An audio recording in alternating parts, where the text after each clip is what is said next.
فاسألوا أهل الذكر إن كنتم لا تعلمون بالبينات والزبور. السلام عليكم ورحمة الله وبركاته.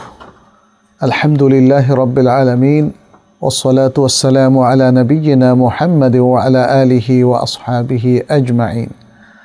أما بعد, সম্মানিত দর্শক শ্রোতাবৃন্দ, আপনাদের সবাইকে স্বাগত জানাচ্ছি আমাদের জানতে চাই লাইভ সেশনে। আজকে আমরা 169তম সেশনে সবাই যুক্ত হয়েছি।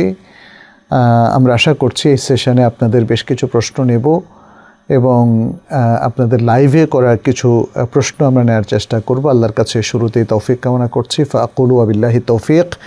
প্রথম প্রশ্ন আমরা নিচ্ছি মোহাম্মদ মুস্তাফা থেকে। তিনি সালাম দেওয়ার পরে বলেছেন, আমার শ্বশুর শাশুড়ির একটা মেয়ে, তাদের ছেলে নেই। তারা এতদিন ঢাকায় ছিলেন, এখন গ্রামে গেছেন। তাদের গ্রামের বাড়িতে থাকার ব্যবস্থা না থাকায় আমার বাড়িতে থাকেন। আমার শাশুড়ি ব্রেন স্ট্রোকের রোগী। আমার শ্বশুর কোনো কাজ করে না, কোনো একটা ব্যবসা করবে, তার কাছে সে টাকাও নেই। তাদের কারণে আমার সংসারে খরচ বেড়ে গেছে। আমার সংসার চালাতে কষ্ট হয় এবং একটা ছেলে জন্মগতভাবে অসুস্থ, তার চিকিৎসাও চালাতে পারছি না। এই পরিস্থিতিতে আমার করণীয় কী? জনাব মোহাম্মদ মুস্তাফা, আল্লাহ আপনার ভালো করুন, আপনাকে হেফাজত করুন, আপনার অভাব দূর করে দিন এবং আপনার ইনকাম বাড়িয়ে দিন, যাতে আপনি সুন্দর মতো সংসার চালাতে পারেন। আমরা আপনার জন্য শুরুতেই সে দোয়া করছি। প্রথমত, আপনার শ্বশুর শাশুড়ি এখন আপনার দায়িত্বে চলে এসেছে। যদিও শ্বশুর শাশুড়ির দায়িত্ব মেয়ের জামাইয়ের না, মা বাবার দায়িত্ব সন্তানের, কিন্তু তারপরেও এটা একটা মানবিক ব্যাপার। আপনার স্ত্রীর মা বাবা আপনার মা বাবার মতোই। এবং আরেকটা জিনিস বুঝতে পারছি যে আপনার নিজের মা বাবা আপনার সাথে থাকছে না এবং তারা নেই বোধ হয়। থাকলে তো আপনি তাদের কথাটা উল্লেখ করতেন।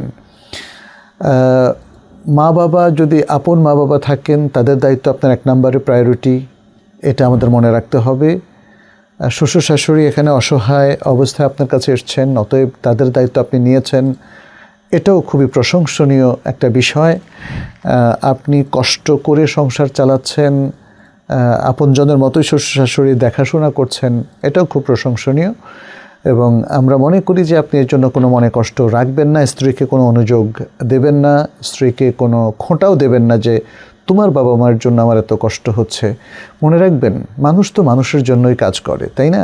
পৃথিবীর যে কোনো মানুষ যখন কোনো দুরবস্থায় পড়ে, আমাদের সবারই উচিত তার পক্ষে দাঁড়ানো এবং তার জন্য কাজ করা। আর শ্বশুর শাশুড়ি তো আপনার স্ত্রীর বাবা মা, তাই না? ফলে তারাও খুবই আপনজন। আপনি আপনজনের মতোই তাদেরকে ট্রিট করুন আর আল্লাহর কাছে আপনি তৌফিক কামনা করুন। ধরে নিচ্ছি তাদের খোরপোশ আপনার উপর ফরজ না, কিন্তু তাদের দেখাশোনা করার কারণে অবশ্যই আল্লাহ আপনাকে বারাকা দিবেন, আপনার রিজিক বেড়ে যাবে। কারণ আপনি মানবিকতার পরিচয় দিচ্ছেন, আপনার শ্বশুর শাশুড়িকে আপনজনের মতো আপনি ট্রিট করছেন। পাশাপাশি আমি বলবো, যদি মা বাবা জীবিত থাকে তাহলে তাদের জন্য আপনি করবেন, এবং যদি তারা না থাকে তাহলে তাদের জন্য তো দোয়া করবেন। সেক্ষেত্রে আর আপনার তেমন কোনো চ্যালেঞ্জের মুখোমুখি হতে হবে না। আপনি আপনার সন্তানের চিকিৎসাও চালাতে পারছেন না, এটা বলছেন। তো সেই কারণে শ্বশুর শাশুড়ির প্রতি তো খারাপ আচরণ করাটা ঠিক হবে না, এবং তাদেরকে ঘর থেকে বের করে দেওয়া, এটাও আপনার কোনো নীতি হতে পারে না। আপনি চেষ্টা করতে থাকুন। কষ্ট তো আল্লাহ নবী সাল্লাল্লাহু আলাইহি ওয়াসাল্লাম করেছেন, তাই না? তার ঘরে কতদিন খাবার ছিল না, তার ঘরে শুধুমাত্র পানি আর খেজুর অধিকাংশ সময় পাওয়া যেত। তো এটা জীবনের একটা অংশ। আপনি জীবনের চ্যালেঞ্জ হিসেবে এটাকে গ্রহণ করুন, আল্লাহর কাছে দোয়া করতে থাকুন। আমরা দোয়া করতে থাকি আল্লাহ যেন আপনার রিজিক বাড়িয়ে দেন, আপনার কঠিন জীবনটাকে সহজ করে দেন, এবং আপনি যেন স্বাচ্ছন্দ্যে জীবনযাপন করতে পারেন। পরের প্রশ্ন সাব্বির করেছেন, বলেছেন তাইবা একাডেমির ডিপ্লোমা কোর্সে এখনও কি ভর্তি হওয়া যাবে? সম্ভবত আপনি ডিপ্লোমা ইন ইসলামিক স্টাডিজের কথা বলছেন। আমরা জানি যে তাইবা একাডেমির ডিপ্লোমা ইন ইসলামিক স্টাডিজের এনরোলমেন্ট চলমান। যদিও এই মাসের একদম শুরু থেকে, আজকে যেমন জানুয়ারির 4 তারিখ, আগামীকাল বা তারপর থেকে আপনাদের ক্লাস শুরু হয়ে যাবে, কিন্তু তারপরেও তাইবা একাডেমির এই ডিপ্লোমা কোর্সে ভর্তির সুযোগটা যেন উন্মুক্ত রাখা হয়, জন্য প্রচুর রিকোয়েস্ট আসার কারণে পুরো জানুয়ারি মাস জুড়ে এই সুযোগটা রেখে দেওয়া হয়েছে। দেশে বিদেশে যারাই এখন এনরোল করতে চান আপনারা খুব দ্রুত এনরোল হয়ে যেতে পারেন, আপনারা ভর্তি হয়ে যেতে পারেন। এবং যেহেতু পড়াশোনা মাত্র শুরু হচ্ছে, অতএব আপনাদের জন্য সেটা কোনো প্রবলেম ক্রিয়েট করবে না। এবং পাশাপাশি ওরিয়েন্টেশন প্রোগ্রামটাও এবার হয়তো একটু পিছিয়ে নেওয়া হবে, যাতে করে নতুন যারা এনরোল করবেন তারা সুন্দর মতোই এই কোর্সটা শুরু করতে পারেন। আপনাদের জন্য আমাদের দোয়া থাকলো, আল্লাহ যেন তৌফিক দান করেন, যেন আমরা জ্ঞানের এই ভুবনটিকে কাজে লাগাতে পারি এবং ইসলামের অত্যন্ত গুরুত্বপূর্ণ জরুরি জ্ঞানগুলো আমরা অর্জন করতে পারি। উম্মে সাইবা মহিলা মাদ্রাসা থেকে তিনি বলছেন, তাইবা একাডেমির ক্লাসে কিভাবে জয়েন করব। আপনি সম্ভবত ডিপ্লোমা ক্লাসের কথা বলছেন, আমি সেটাই ধরে নিচ্ছি। ডিপ্লোমা ইন ইসলামিক স্টাডিজে যদি আপনি এনরোল করেন, তাহলে আপনার জন্য একটা তো পাসওয়ার্ড দেওয়া হবে, যেটা আপনি সবসময় ব্যবহার করবেন যখনই আপনি ক্লাসে ঢুকতে চান, কারণ ওটা হলো আপনার অ্যাক্সেস কি। ওই কি নাম্বার দিয়ে আপনি ক্লাসগুলোতে ঢুকবেন, শুনবেন, ইভেন মিড টার্ম পরীক্ষা দিবেন, ফাইনাল টার্ম পরীক্ষা দিবেন। তাহলে এভাবেই আপনি জয়েন করতে পারেন। আর এর বাইরে আপনি যদি ডিপ্লোমা ইন আরবিক ল্যাঙ্গুয়েজের স্টুডেন্ট হন, তাহলে তো সেখানেও আলাদা নাম্বার আছে। কিংবা আপনি যদি আমাদের যেমন ওয়েবিনার অথবা অন্যান্য আরও যে সকল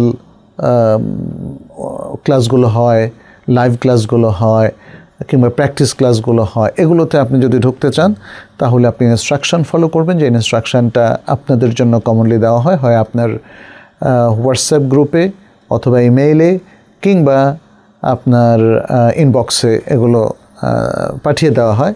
ফলে আমার কাছে মনে হয় আপনারা প্রত্যেকেই খুব সহজে আমাদের ক্লাসগুলোতে জয়েন করতে পারবেন। তারপরেও যদি কারো কোনো স্পেশাল সমস্যা থাকে অথবা সমস্যার উদ্ভব তৈরি হয়, তাহলে আপনারা আমাদের ইনবক্সে তাইবা একাডেমির স্টুডেন্ট সাপোর্টে আপনারা জানিয়ে দেবেন। তাহলে আশা করি তারা খুব দ্রুততম সময়ে আপনাদেরকে রিপ্লাই করবে ইনশাআল্লাহ। কাজী এস ফেরদাউস বলেছেন, সূর্য উদয়ের সময় কি কোরআন তেলাওয়াত করা যাবে? কোরআন তেলাওয়াতের জন্য কোনো নিষিদ্ধ সময় নেই, অতএব যে কোনো সময় কোরআন তেলাওয়াত করা যেতে পারে। মারুফ হোসেন বলেছেন, জাকাত না দিলে কি সালাত কবুল হবে? জাকাত একটা ভিন্ন আমল আর সালাত একটা ভিন্ন আমল। কেউ যদি জাকাত দিচ্ছেন না, তার হয়তো নিয়ত হচ্ছে পরে দিবেন, তাহলে দেরি করার কারণে তার গুনাহ হতে পারে, বাট তার অন্য আমল বাতিল হবে না। আর কেউ যদি মনে করেন আমি জাকাতই দিব না, তাহলে দেখতে হবে কেন তিনি এটা বলছেন। তিনি কি সম্পদ দিতে চান না এই কারণে বলেছেন, নাকি জাকাতকে অস্বীকার করছেন? জাকাতকে অস্বীকার করাটা তো এটা কুফরির মধ্যে চলে যাবে। কিন্তু তিনি যদি না দেন, এই যে আপনি এখানে বলছেন জাকাত না দিলে, অস্বীকার করার কথা বলেন না, অর্থাৎ না দেওয়াটা এটা কবিরা গুনাহ, যেহেতু এটা একটা রোকন, কোনো সন্দেহ নেই। কিন্তু জাকাত না দেওয়ার কারণে তার অন্য আমলগুলো বাতিল হবে না। অ্যাকসেপ্ট যদি সে জাকাতকে অস্বীকার করে, তাহলে ইসলামের একটা অত্যন্ত গুরুত্বপূর্ণ রোকনকে অস্বীকার করার কারণে সে কুফরিতে লিপ্ত হলো, তখন তার সকল আমল বাতিল হবে।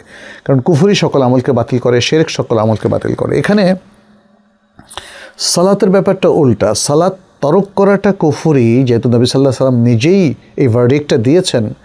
ফলে সালাত তরক করলে একজন ব্যক্তির ভালো আমলগুলো আর কোনোটাই কবুল হবে না, যতক্ষণ না তওবা করে সে আবার ইসলামে ফিরে আসে। কিন্তু কেউ যদি সিয়াম ভেঙে ফেলে বা সিয়াম তরক করে, জাকাত তরক করে, তাহলে এগুলোর তরক করাটা কবিরা গুনাহ হিসাবে স্বীকৃত, এগুলো কুফরি নয়, যদি না সে এগুলো অস্বীকার করে। সেক্ষেত্রে তার অন্য আমলগুলো হয়তো এফেক্টেড হবে নানাভাবে, কিন্তু বাতিল হবে না। তার একটা ইবাদতের ত্রুটির কারণে অন্য ইবাদতগুলো বাতিল হবে না। আশা করি বুঝতে পেরেছেন। সাইফুল ইসলাম রাতুল বলেছেন, আমি যদি কাউকে বলি ভাই আমাকে একটা চাকুরি দেন, চাকুরির ব্যবস্থা করে দেন, এভাবে বলা কি যাবে? কিভাবে বললে শিরক হবে না? কিভাবে কারো কাছে চাকরি চাইব? এখানে একটা মূলনীতি বলি, যা শুধু আল্লাহর কাছে চাওয়া যায়, ওইটা যদি কোনো বান্দার কাছে চান তাহলে সেটা শিরক হবে, কুফরি হবে। যেমন, হে আল্লাহ তুমি আমাকে সন্তান দাও, এটা আল্লাহর কাছে চাওয়া যায়। কিন্তু যদি বলেন যে কোনো একজন ব্যক্তির কাছে যে আপনি আমাকে একটা সন্তান দান করুন, তাহলে এটা শিরক হবে, কুফরি হবে। ঠিক তেমনি যদি বারাকা আপনি আল্লাহর কাছে চান, এটা ইবাদাহ। আর যদি বারাকা আপনি কোনো ব্যক্তির কাছে চান বা মৃত ব্যক্তির কাছে চান বা কবরের কাছে চান, তাহলে এটা শিরকে পরিণত হবে। তো এখানে আপনি বলেছেন কি, যদি আপনি চাকরি চান, চাকরি তো আল্লাহ সুবহানাহু ওয়া তাআলা মানুষের মাধ্যমেই দেন, তাই না?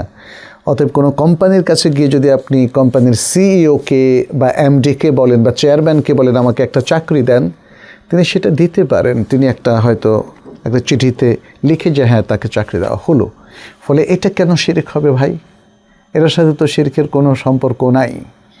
কোনো ব্যক্তির কাছে যা আছে, যেটা চাইলে তিনি দেন অথবা চাইলে তিনি রিজেক্ট করতে পারেন, এমন ব্যক্তির কাছে এগুলো চাওয়াটা এটা শিরক না।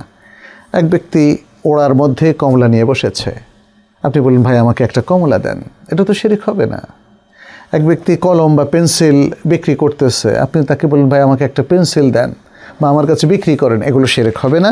আমি আশা করি বুঝতে পেরেছেন। আপনি এভাবে চাইতেই পারেন। যে ব্যক্তি জাগতিক জিনিসগুলো দেওয়ার মতো সক্ষমতা রাখে, তার কাছে সেগুলো চাওয়াটা জাগতিকভাবে চাওয়া হলো, এটা ইলাহ বা রব হিসাবে চাওয়া হয় নাই। অতএব এগুলোর মধ্যে কোনো শিরক নাই। লামিয়া হোসেন বলেছেন, নারী ও পুরুষ নামাজের মধ্যে কোনো পার্থক্য আছে কি, বিস্তারিত জানতে চাই।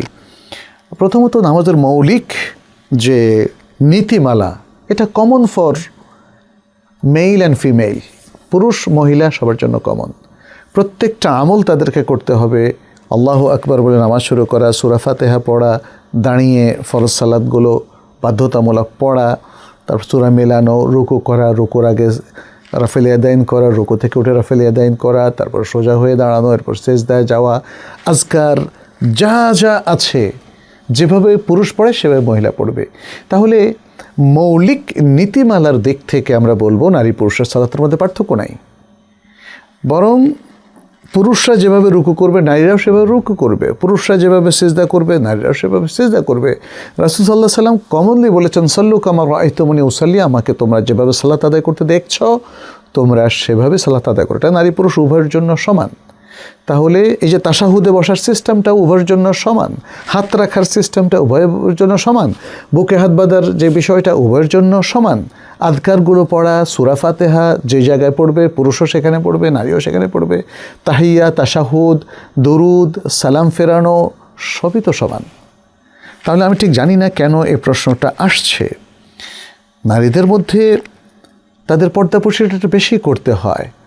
তারা আপাদমস্তক ঢেকে সালাত পড়বেন, তাদের হাত এবং মুখমণ্ডল ওপেন রাখবেন আর সব তারা ঢেকে রাখবেন যখন নারী ইভেন তার প্রাইভেট ঘরেও নামাজ পড়ে।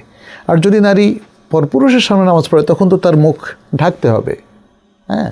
কিন্তু যদি সামনে কোনো পরপুরুষ না থাকে তাহলে সে তার ফুল মুখমণ্ডল এবং এই যে কবজি পর্যন্ত দুই হাত তিনি খোলা রেখেই সালাদটা পড়বেন, কিন্তু তিনি পায়ের পাতা ঢাকবেন। পুরুষ কিন্তু আবার পায়ের পাতা ঢাকবে না। পুরুষের জন্য ইসবাল, টাকনুর নিচে যদি তার পাজামা কিংবা তার কোনো জামা নেমে যায় সেটা খুবই অবজেকশনেবল। নবী সাল্লাল্লাহু আলাইহি ওয়াসাল্লাম তাদের সালাত কবুল না হওয়ার কথা বলেছেন। তাহলে এই যে কিছু কিছু মাসআলায় পার্থক্য তো আছে, তাই না? কে কতটা ঢাকবে, কতটা পর্দা প্রশিদার সাথে পড়বে, এখানে তো কিছু পার্থক্য আছে। নবী সাল্লাল্লাহু আলাইহি ওয়াসাল্লাম পুরুষদের জন্য প্রত্যেক ওয়াক্ত সালাত মসজিদে জামাতের সাথে পড়াটা ফরজ করে দিয়েছেন।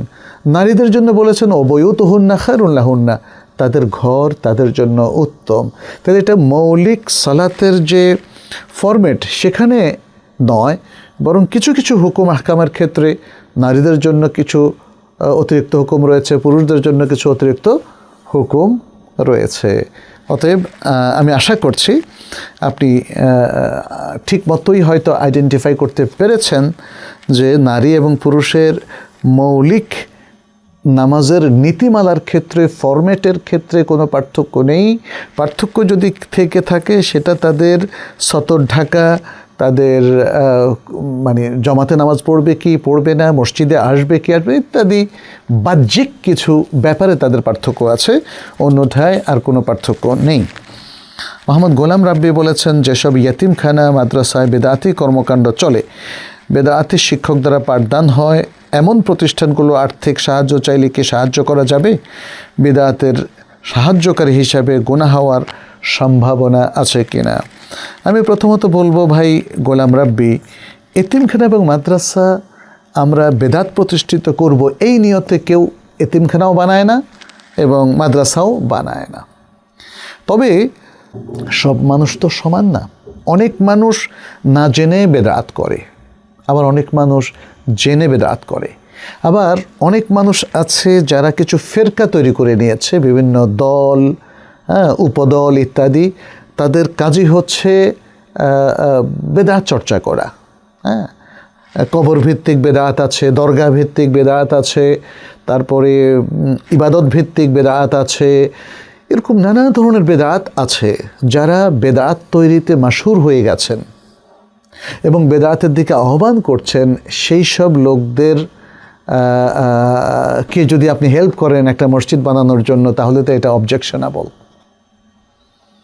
যারা বেদাত উৎপাদন করেন, বেদাতের দিকে মানুষকে ডাকেন, বেদাতের চর্চা অহরহ করেন, এই ধরনের লোকের আন্ডারে যে মসজিদ, যে এতিমখানা, যে শিক্ষা প্রতিষ্ঠানগুলো চালু হয়, সেটাতে হেল্প করা যাবে না। কারণ সেটাতে হেল্প করা মানেই হচ্ছে বেদাতকে সাহায্য সহযোগিতা করা।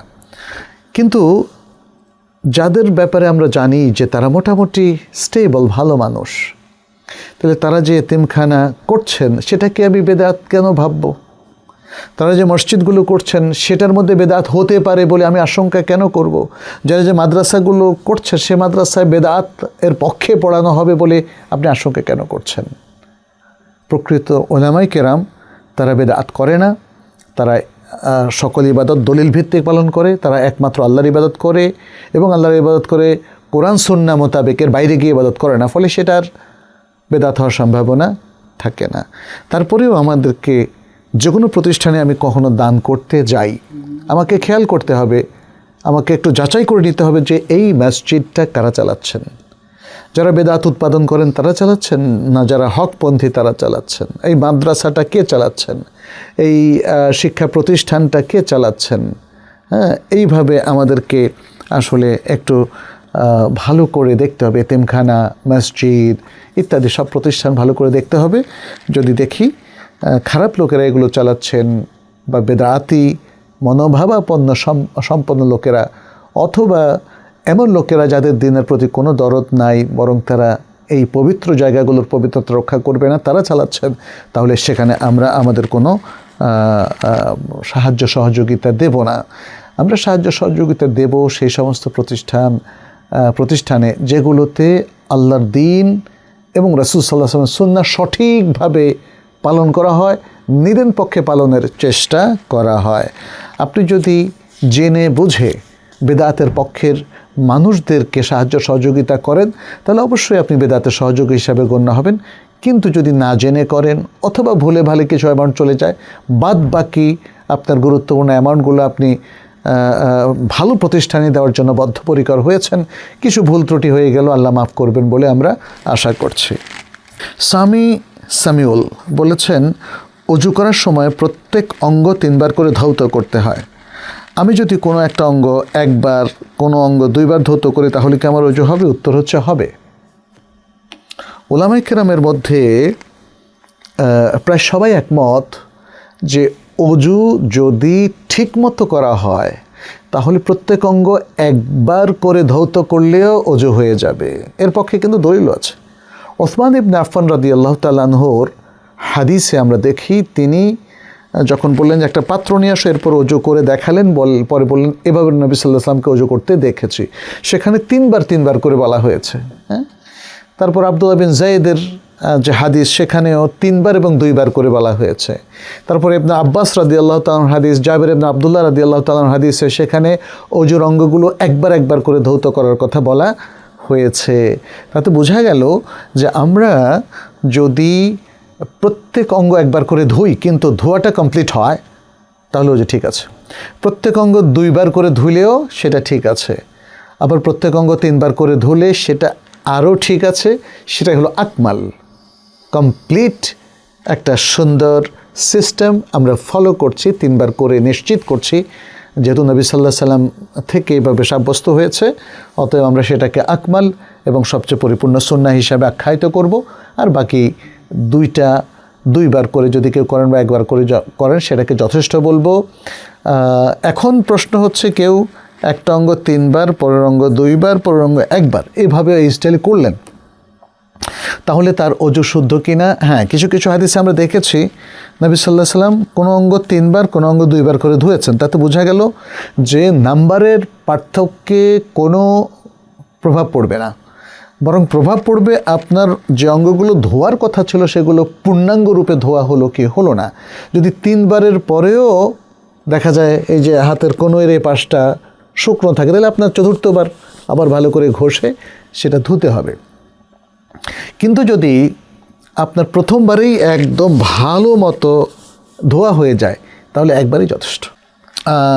এরপর আপনাদের আরেকটা প্রশ্ন নেই আমি, সেটি হচ্ছে মারিয়াম আক্তার রুমা বলেছেন, তাফসির ইবনু কাসির তাফসির হিসাবে কেমন? আকীদাগত কোনো ভুল আছে কি? আমাদের প্রত্যেক রাইটারকে যদি আমরা এই প্রশ্নটা করি তাহলে তো সমস্যা। হ্যাঁ, যাই হোক, তারপরে আপনি হয়তো একজন জেনারেল শিক্ষিত মানুষ হিসাবে জানতে চেয়েছেন, জানতে চাওয়াটা কোনো দোষের নয়। ইমাম ইবনু কাসির তিনি ইবনু তাইমিয়ার ছাত্র ছিলেন। ফলে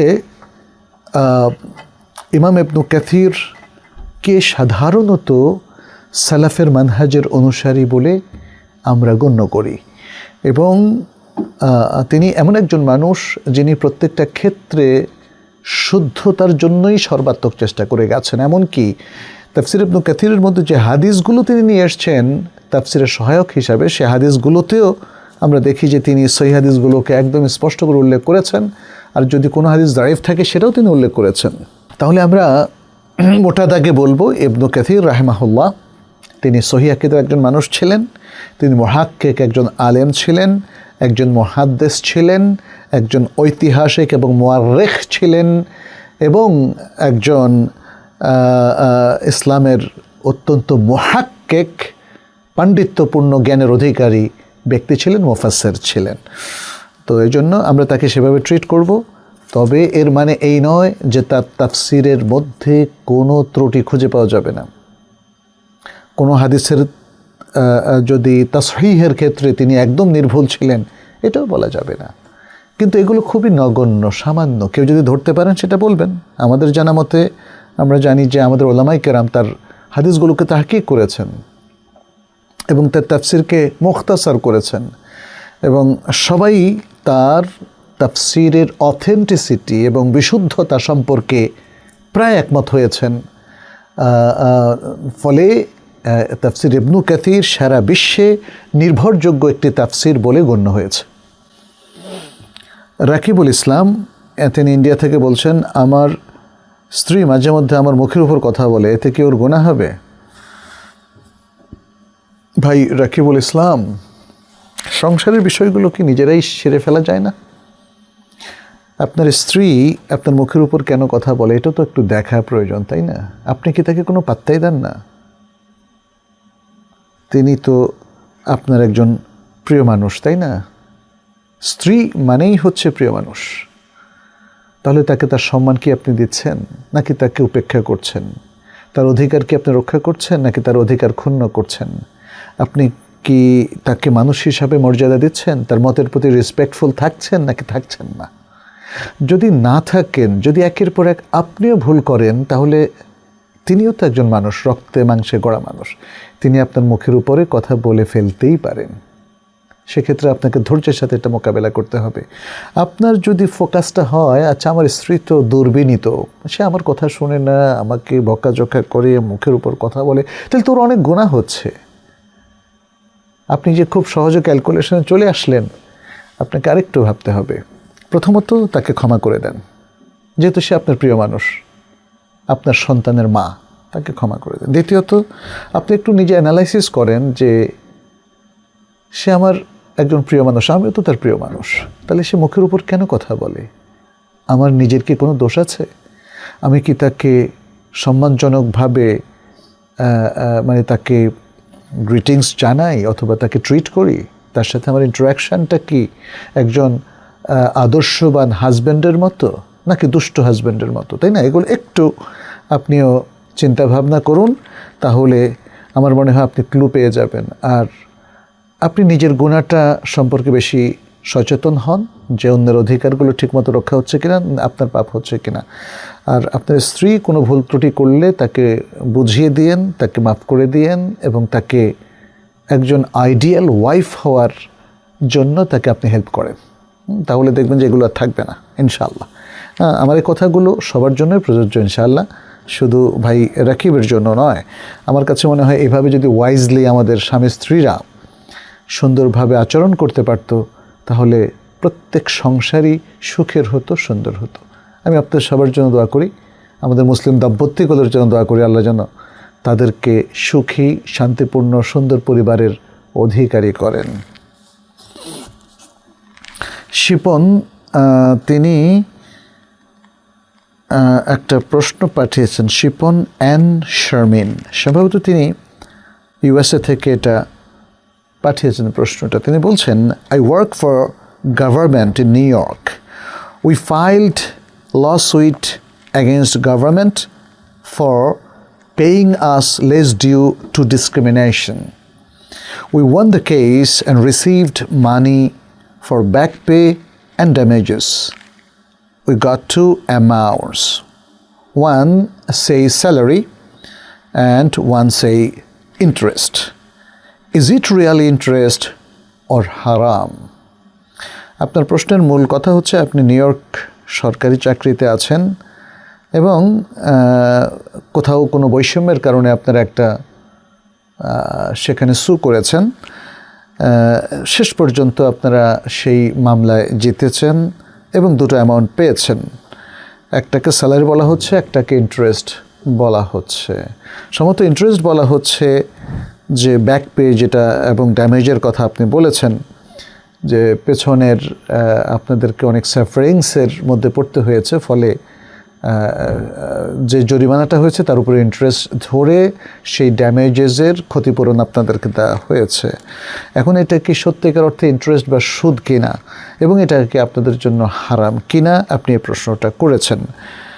প্রথমত পুরো অ্যামাউন্টটা সরকারের পক্ষ থেকে আপনাদেরকে দেয়া হয়েছে যদি আপনারা যে কেসটা দিয়েছিলেন সেই কেসের মধ্যে কোনো ধোঁকাবাজি, ভেজাল, কোনো চিটিং ইত্যাদি বা মিথ্যা কোনো ক্লেইম সেখানে না থাকে, তাহলে সরকার আপনাকে যে ক্ষতিপূরণটা দিয়েছে পুরোটাই আপনার জন্য জায়েজ।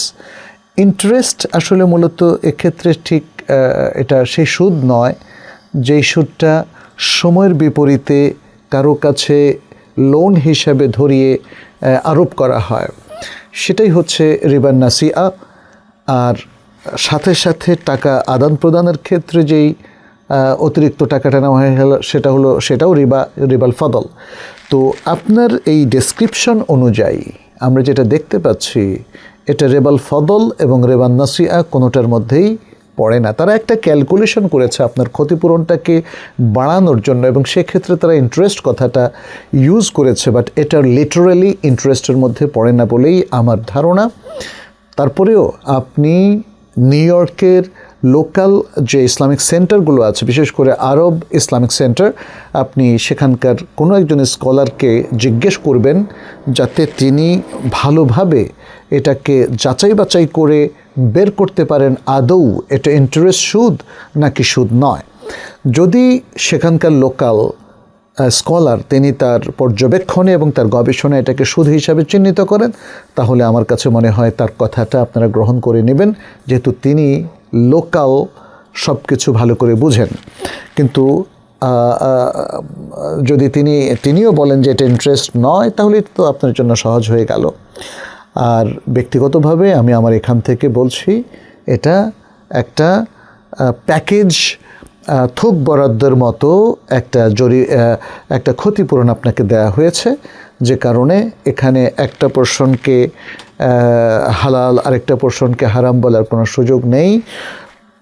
ক্ষতিপূরণ যদি সঠিক পন্থায় আসে, যেটা আমরা বলেছি সে কথা এখন আবার বলছি, ক্ষতিপূরণটা সঠিক পন্থায় আসলে এই পুরো থোক বরাদ্দটাই আপনার জন্য হালাল বলে গণ্য হবে। আল্লাহু তাআলা আলাম। মোহাম্মদ মুন্না বলেছেন, জানাজা নামাজের সানা পড়া যাবে কি? অনেক সহিহ আকিদার আলেমরা বলছেন জানাজা সালাতে সূরা আল ফাতিহা ছাড়া নামাজই হবে না। এই কথাটা কতটুকু দলিল ভিত্তিক? প্রথমত আমরা বলবো সালাতুল জানাজার মধ্যে আল্লাহু আকবার বলে প্রথমে কি পড়বে এটা নিয়ে ওলামায়ে কেরামের মধ্যে ইখতিলাফ রয়েছে। একদল ওলামায়ে কেরাম বলেছেন সূরা ফাতিহা পড়া। এর পক্ষে দলিল হলো ইবনে আব্বাস রাদিয়াল্লাহু তাআলা আনহুর যে হাদিস, তিনি বলেছেন তিনি এটা জোরে পড়েছেন যেন মানুষ জানতে পারে যে এটা সুন্নাহ, এটা সুন্নাহ। আমরা ওলামায়ে কেরামের মধ্যে দুটো ভাগ দেখি। একদল ওলামায়ে কেরাম এটাকে ওয়াজিব বলেছেন, ইমাম শাফি রাহমাহুল্লাহ এবং তার অনুসারী ওলামায়ে কেরাম এটাকে ফরজ বলেছেন। যেমনটি তারা সালাতের মধ্যে সূরা ফাতিহা পড়াটা ফরজ বলেন। আর ইমাম আহমদ ইবনে হাম্বল এবং তার অনুসারী হাম্বলি ওলামায়ে কেরাম তারা এটাকে ওয়াজিব বলেছেন এবং তারা বলেছেন যে সূরা ফাতিহা পড়াটা এখানে ওয়াজিব। ইমাম মালিক, ইমাম আবু হানিফা রাহিমাহুমাল্লাহ এবং তাদের যে অনুসারী ওলামায়ে কেরামে দুই মাযহাবের, তারা বলেছেন যে না, সূরা ফাতিহা পড়াটা মাকরুহ, সূরা ফাতিহা পড়াটা এখানে যাবে না, লা ইউশরা। তারা বলেছেন এটা শরিয়াসম্মত নয়, জানাজার মধ্যে পড়া শরিয়াসম্মত নয়, এটা তারা বলেছেন। তো এখন আমাদের ওলামায়ে কেরাম যারা আসলে এই সব হাদিসগুলো নিয়ে এবং মতামত নিয়ে গবেষণা করেছেন, তাদের কি অভিমত? আমি এক্ষেত্রে কনক্লুড করব যে এখানে তাদের অভিমতটা হলো মুস্তাহাব। এবং এক্ষেত্রে শাইখুল ইসলাম ইবনে তাইমিয়া রাহিমাহুল্লাহর আল ফাতাওয়া আল কুবরার মধ্যে এবং তার ইখতিয়ারাতের মধ্যে এটা লিপিবদ্ধ আছে। তিনি কি বলছেন? তিনি বলছেন ওয়া তানাজা আল উলামা ও ফিল কিরাআতি আলাল জানাজা আলা থালাথাতি আকওয়াল। বলেছেন যে জানাজার মধ্যে কি কেরাত পাঠ করবে এই ব্যাপারে ওলামায়ে কেরাম তিনটা কাউলের মধ্যে তারা মতভেদ করেছেন, অর্থাৎ সূরা ফাতিহা পড়া না পড়া। হ্যাঁ, আচ্ছা, এখানে প্রথম হলো কি কিলা লা তুস্তাহাব বেহাল। তিনি বলেছেন মানে একটা মত হলো বলা হয়েছে কোনো অবস্থাতেই সূরা ফাতিহা পড়া মুস্তাহাব না, কামা হুয়া মাযহাবু আবি হানিফা ও মালিক, যেমনটি ইমাম আবু হানিফা এবং মালিক রাহিমাহুমাল্লাহ তাদের মাযহাব। ওয়াকিলা বাল ইয়াজিবু ফিহাল কিরাআতু বিল ফাতিহা। তিনি বলেছেন বরং জানাজার মধ্যে সূরাতুল ফাতিহা পড়াটা এটা ওয়াজিব। তিনি বলছেন কামা ইয়াকুলুহু মান ইয়াকুলুহু মিন আসহাব শাফিঈ ও আহমেদ, যেমনটা বলছেন ইমাম শাফিঈ এবং ইমাম আহমদের কতিপয় অনুসারী ওলামায়ে কেরাম।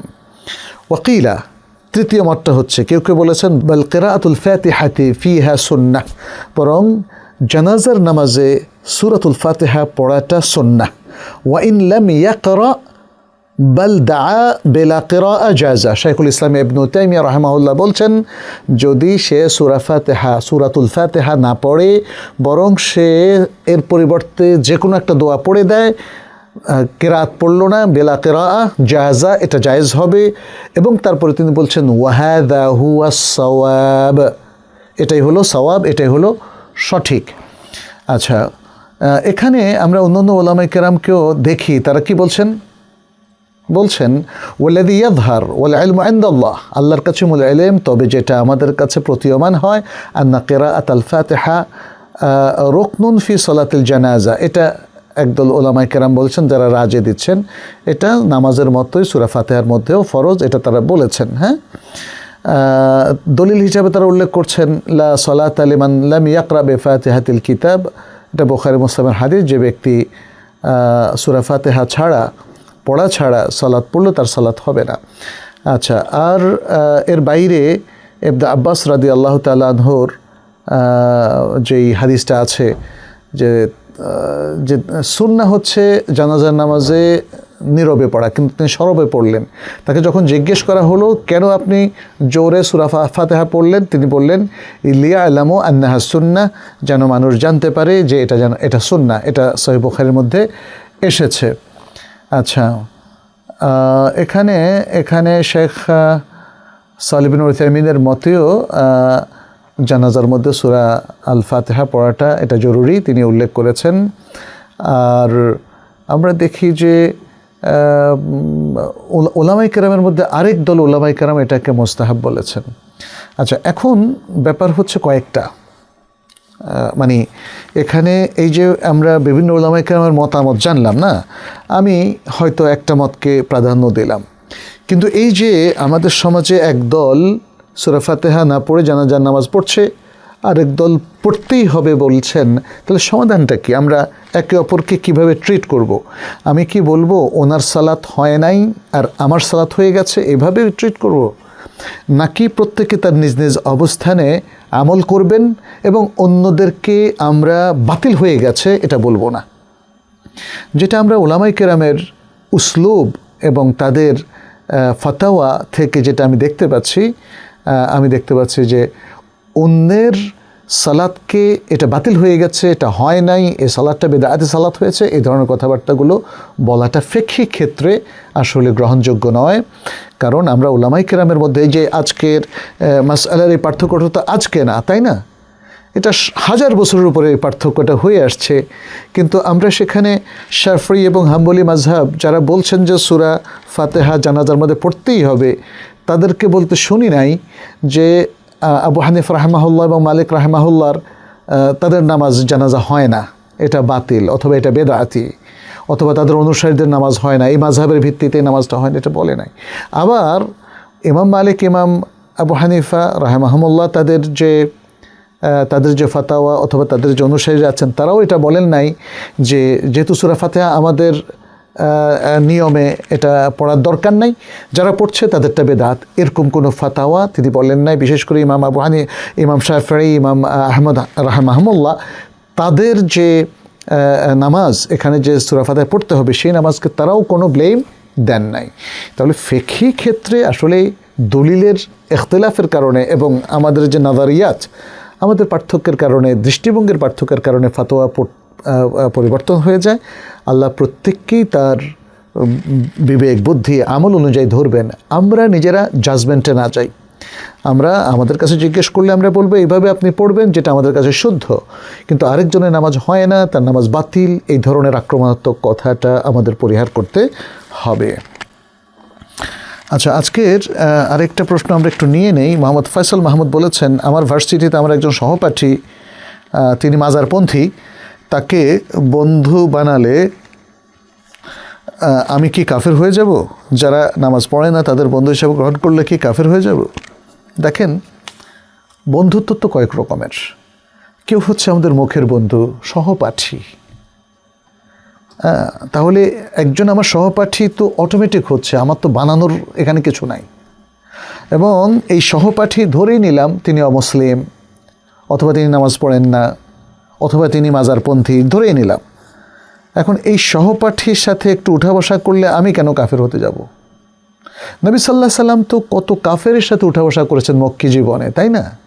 ইভেন মাদানী জীবনেও তো তার সাথে কত কাফের আসতো। ইভেন মসজিদে নববীতে যে উস্তুয়ানাতুল উহুদ আছে, সেখানেও তো কাফের মুশরিকরা এসে তার কাছে অনেক কিছু জানতে চাইতো, তাকে পরীক্ষা করতে আসতো অথবা তার কাছে কিছু শুনতে আসতো। তাহলে এই যে একটা নেগোসিয়েশনের পরিবেশ ছিল, উঠা বসা, সেখানে নবী সাল্লাল্লাহু আলাইহি সাল্লাম তাদেরকে বের করে দেন নাই, অথবা বলেন নাই যে কাফেরদের সাথে আমার কোনো সম্পর্ক নাই, আমি তোমাদেরকে ঘৃণা করি, তোমরা চলে যাও। তাদের সাথে তো মানে একটা মানবিক আচরণ তিনি করেছেন, একটা সুন্দর শিষ্ট আচরণ করেছেন, যে কারণে তারা ইমপ্রেসড হয়েছিল। তাহলে এই যে একটা নিয়ত যদি কারো থাকে কোনো মুসলিমের, যে হ্যাঁ যারা নামাজ পড়ছে না তাদের সাথে আমার উঠা বসা তাদেরকে নাসিহা করার জন্য, তাদেরকে দাওয়া দেওয়ার জন্য, যারা অমুসলিম তাদের সাথে আমার উঠা বসা হয়তো অনেক সময় একাডেমিক কারণে হতে পারে, বাণিজ্যিক কারণে হতে পারে, বেচা কেনার কারণে হতে পারে, বাট এটাকে কি আপনি বন্ধুত্ব বলবেন? বজম ফ্রেন্ড, যে হ্যাঁ বন্ধু হচ্ছে সেই ব্যক্তি যে তার যেমন আরেকটা ইয়েতে এসছে আলমার ও আলাদিন খালিলি, আলমার ও আলাদিন, মানুষ তার বন্ধুর দিনের উপরে। আসলে যদি সেই পর্যায়ের বন্ধুত্ব থাকে তাহলে অবজেকশন অবশ্যই আছে, কিন্তু বন্ধুত্ব মানে যদি একটু সুসম্পর্ক, একটু মুচকি হাসি দেওয়া, একটু সুন্দর আচরণ করা তাদের সাথে, এই ধরনের বন্ধুত্বের কারণে কোনো ব্যক্তি বন্ধুর যে ত্রুটিগুলো আছে সেই ত্রুটিগুলো বহন করবে না। সে কাফের হলে ইনি কাফের হবেন না, সে বেনামাজি হলে ইনি বেনামাজি বলে ধর্তব্য হবেন না, এবং কাফের ব্যক্তি সহযোগী বলে গণ্য হবেন না। যারা মাজারপন্থী, আপনি যদি সেই আমলগুলোকে, যেমন ওরস করা, মাজারে গান বাজনা বাদ্য করা, নাচা গাওয়া এবং মাজারে মান্নত করা, এই যে কাজগুলো যদি আপনি মনে করেন ইটস ওকে, তখন আপনি তার সহযোগী হবেন। আপনি যদি কোনো বন্ধুকে বন্ধুত্ব গ্রহণ করার পর বলেন যে আহা আমার বন্ধু কত ভালো, নামাজ পড়ে না, তার নামাজ না পড়াটা আমার খুব পছন্দ হয়, তাহলে এটা অবশ্যই আপনার জন্য অবজেকশনেবল এবং আপনি তার সেই নামাজ না পড়ার সহযোগী হবেন। কোনো বন্ধু যদি অমুসলিম হয় এবং সে আল্লাহর প্রতি আজে বাজে কথা বলে এবং আপনার কাছে সেগুলো ভালো লাগে, তাহলে আপনি অবশ্যই কুফরের সহযোগী হবেন। কিন্তু যদি নিজেকে আপনি বাঁচিয়ে তার সাথে জাস্ট ভালো কথা বলেন এই জন্য যে সে আপনার প্রতি ইমপ্রেসিভ ফিল করবে, তাহলে এতে আপনার কোনো ক্ষতি হবে না ইনশাআল্লাহ। আচ্ছা, মাহমুদ আলিম মিয়া বলেছেন মুসআব নামের অর্থ কি, এর সঠিক বানান কি বাংলা ও ইংরেজিতে? এই নামটি সংক্ষেপে মুসআব উচ্চারণে ডাকলে তা কি সাহাবার নামের সাথে পরিবর্তন হয়ে যাবে? মুসাব, হ্যাঁ, অনেক মানুষ মুসআব নামকে মুসাব বলে ডাকে, হ্যাঁ, নামকে মুসাব ডাকার সমস্যা আছে। হ্যাঁ, এটা হলো মুসআব, সাবুন শব্দ থেকে এসছে, মিম সাদ আইন বা। মুসআব বিন উমাইর রাদিয়াল্লাহু তাআলা আনহু, হ্যাঁ, তো সেই নামটা আমরা দেখি যে একজন সাহাবীর নাম। এই নামটার অর্থটা কি এটা আমাদেরকে একটু দেখতে হবে। আমি আমি আমি একটু দেখে আপনাকে এখনই আমি বলে দিচ্ছি। মানা মুসহাব, এখানে যেটা বলছে এটা হলো, যেহেতু আমি বললাম সব থেকে, সব মানে কঠিন, হ্যাঁ, তাহলে মুসআব মানে হচ্ছে আসির, শাদীদ, হ্যাঁ, অর্থাৎ কঠোর, কঠিন। মুসআব নামের অর্থ হলো এটা। আর আরবরা আর রাজুলুল কওয়ি, যে কঠোর প্রকৃতির শক্তিশালী মানুষ, তাকেও মুসআব সাধারণত বলে থাকে। তাহলে অর্থটা আপনি পেয়ে গেছেন। আমরা এবার তাহলে আমাদের অন্য প্রশ্নে যাই। আর যেটা বললাম, মুসআবকে মুসাব বলা যাবে না। আচ্ছা, শাব্বির হোসেন বলেছেন ইমাম রুকুতে চলে গেলে কেউ যদি সূরা আল ফাতিহার কোনো আয়াত সম্পূর্ণ পাঠ না করে রুকুতে চলে যায়, তাহলে কি তার আয়াত সম্পূর্ণ না হওয়ার কারণে গুনাহ হবে? এটা একটা ইখতিলাফি মাসআলা। রুকুতে ইমামকে যদি আপনি পুরো রুকুটা পান কিন্তু সূরাটা পেলেন না, তাহলে কি আপনার রুকু পাওয়া, রাকাত পাওয়া হলো? অধিকাংশ উলামায়ে কেরাম বলেছেন যে রাকাত পাওয়া হলো, কারণ আরেকটা হাদিস আছে যেখানে সাহাবায়ে কেরাম রুকু পাওয়ার জন্য আগেই তিনি মানে সফের পৌঁছার আগে তিনি রুকুতে চলে গেছেন। হ্যাঁ, তখন নবী সাল্লাল্লাহু আলাইহি ওয়াসাল্লাম বলছেন তুমি এটা আর করো না, রিপিট করো না। তার মানে নামাজ তাকে দোহরাতে বলা হয় নাই, ফলে এর দ্বারা প্রমাণিত হয় যে তার নামাজটা রুকু পাওয়ার কারণে পাওয়া গেছে। তবে তার সমস্যাটা ছিল সুফুফের আগেই তিনি রুকুতে চলে গিয়ে আস্তে আস্তে সফের সাথে গিয়ে মিশেছেন। এইটা রাসূল সাল্লাল্লাহু আলাইহি ওয়াসাল্লাম নিষেধ করেছেন। ফলে এই দলিল থেকে তারা বলেন যে রুকু পেলে রাকাত পাওয়া হয়। যারা আরেকটা ফিকহি অভিমত পোষণ করেন, যেটা ইমাম শাফি রাহিমাহুল্লাহ এবং তার অনুসারী এবং বর্তমান যুগের অনেক উলামায়ে কেরাম এটাকে শুদ্ধ বলেন, আমরাও এটাকে শুদ্ধ মনে করি, সেটি হচ্ছে সালাতুল ফাতিহা রোকন।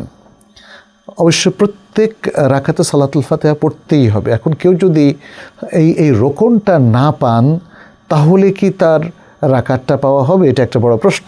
এখানে আবার ওলামায়ে কেরাম, মানে এই মাত্র ওলামায়ে কেরাম দুই ভাগ হয়ে গেছে। এক ভাগ মনে করেন যে না, সে যেহেতু সূরাতুল ফাতিহা পড়লো না, তার রাকাত পাওয়া হলো না, তবে সে রুকুতে অ্যাটেন্ড করবে, সে আরেকটা রাকাত আদায় করবে।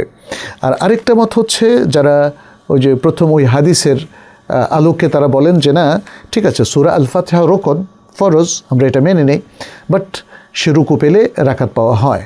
এটা খুব স্ট্রং একটা অভিমত। আমি অনেক মুহাক্কিক ওলামায়ে কেরাম, আমাদের শাইখদের মধ্যে অনেককেও বলেছি, দেখেছি যে তারা এই মতটা পোষণ করছেন। আচ্ছা, কাসাম বলেছেন জাযাকাল্লাহু খায়রান ওয়া ইয়াকা ইয়া আখি। মোহাম্মদ কামাল সরকার বলেছেন মাশাআল্লাহ, আলহামদুলিল্লাহ, শুকরান আপনাদের এমন এক্সপ্রেশনের জন্যে। মোহাম্মদ মাসকাত বলেছেন ইমাম সাহেব যদি আসরের নামাজে কেরাত উচ্চস্বরে পড়ে তাহলে কি নামাজ হবে? হবে, কিন্তু অনেক ওলামায়ে কেরাম বলেছেন যেহেতু সে নিয়মটা পাল্টে দিয়েছে, একটা খাতা করেছে, সাহু করেছে, এই জন্যে তাকে সাহু সেজদা করতে হবে।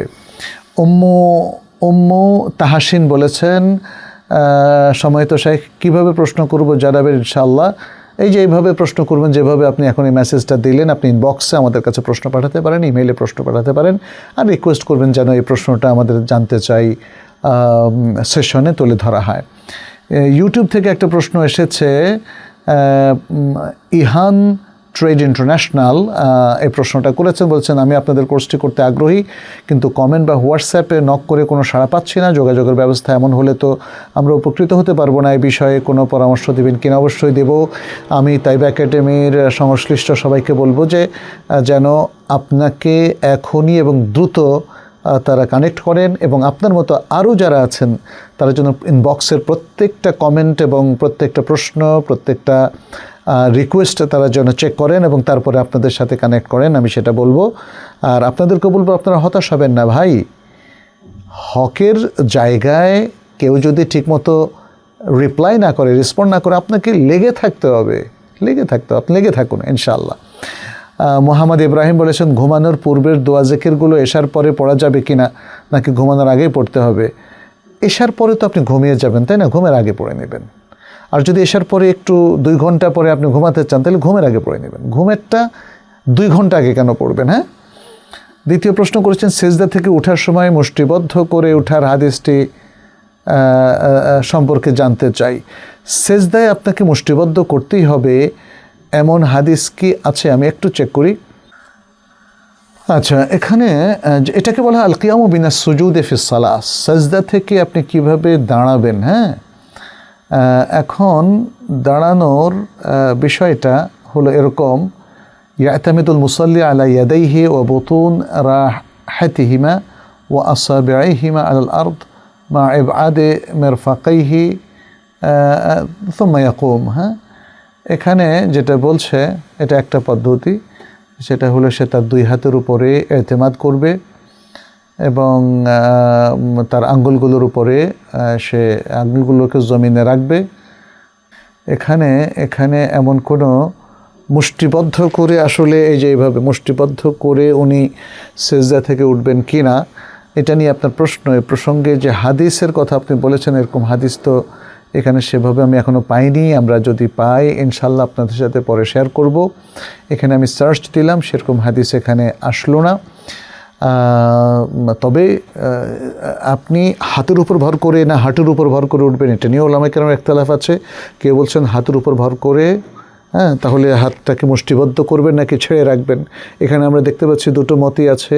মানে এখানে আসলে সেভাবে রাসূল সাল্লাল্লাহু আলাইহি সাল্লাম থেকে স্পষ্ট যদি দলিল না থাকে, তাহলে আপনি মুষ্টিবদ্ধ করে উঠতে যদি সুবিধা হয় তাহলে সেভাবে উঠবেন, আর যদি হাত এভাবে রেখে সুবিধা তাহলে সেভাবে উঠবেন, তাতে কোনো সমস্যা নেই।